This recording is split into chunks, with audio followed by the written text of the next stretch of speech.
नवोदय जय हिंद। मैं आपका दोस्त प्राजागरो आज फिर एक बार धम्मपद की एक नई कहानी को लेकर आ रहा हूं। प्रज्ञा कब परिपूर्ण कही जाएगी, चित्तहत्त स्थविर की कथा। लेकिन इस कहानी से को शुरुआत करूं इससे पहले आप इस चैनल को लाइक कीजिए, सब्सक्राइब कीजिए और हाँ, शेयर करना बिल्कुल ना भूलिए। तो सुनते हैं चित्तहत्त स्थविर की कथा गाथा। आनवठित चित्तस सद्धम्म अविजानतो परिप्लवपसादस पय्याण परिपुरति। अर्थात जिसका चित्त स्थिर नहीं है, जो सद्धर्म को नहीं जानता, जिसकी श्रद्धा डोलती है, उसकी प्रज्ञा ज्ञान परिपूर्ण नहीं कही जा सकती। तो सुनते हैं चित्त हस्त स्थविर की कथा। एक दिन श्रावस्ती वासी अपनी खोई हुई गाय को खोजता हुआ एक जंगल में घूमता रहा, पर उसे गाय नहीं मिली।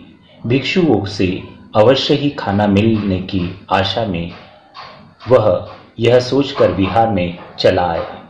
वहां पर अभी भी कुछ भोजन बचा हुआ था, अतः उस कुलपुत्र को देखकर एक भिक्षु ने कहा, इस पात्र में कुछ भोजन बचा हुआ है, उसे खा लो। उसने भोजन खाया। भोजन स्वादिष्ट था, उसे अच्छा लगा। भिक्षुओं से प्रश्न करने पर उसे पता चला कि बौद्ध विहार में प्रतिदिन उपासकों की ओर से स्वादिष्ट भोजन आता है।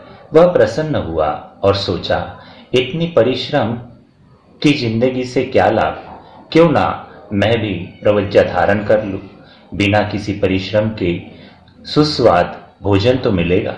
ऐसा सोचकर उसने भिक्षुओं से प्रवज्ञा की प्रार्थना की। भिक्षुओं ने उसे स्वीकृति दे दी और वह प्रवज्जित हो गया। अब उसे गृहस्थ से लाभ सत्कार मिलने लगा। शारीरिक परिश्रम भी कोई विशेष नहीं था, अतः थोड़े ही दिन में उसका शरीर मोटा होने लगा। उसने विचार किया, घर घर जाकर भिक्षाटन करना बेकार है, अतः क्यों ना मैं पुनः गृहस्थ बन जाऊं। अतः उसने फिर एक बार गृहस्थ बन गया। लेकिन गृहस्थ जीवन में शारीरिक श्रम करना पड़ता है, अतः वह जल्द ही दुबला होने लगा। अब उसे पुनः विहार की याद आई और वह भिक्षुओं से मिलकर हाथ पैर जोड़ने लगा कि उसे पुनः प्रवज्जित कर दे। भिक्षुओं ने उसे पुनः प्रवज्जित कर दिया। गृहस्थ से प्रवज्जित और पुनः प्रवज्जित से गृहस्थ बनने का यह सिलसिला जारी रहा। वह 6 बार गृहस्थ से प्रवज्जित हुआ और प्रवज्जित से गृहस्थ।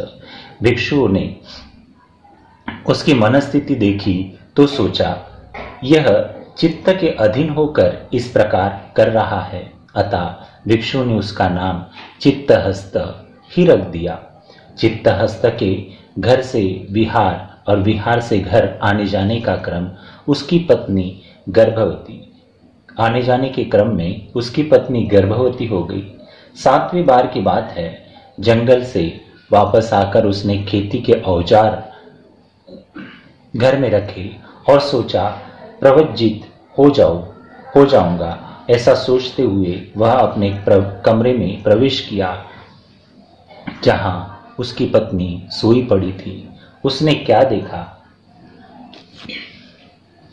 अनावठित चित्तस सद्धम्म अविजानतो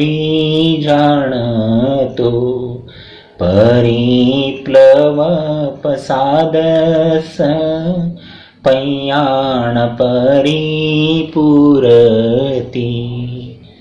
साधु साधु साधु।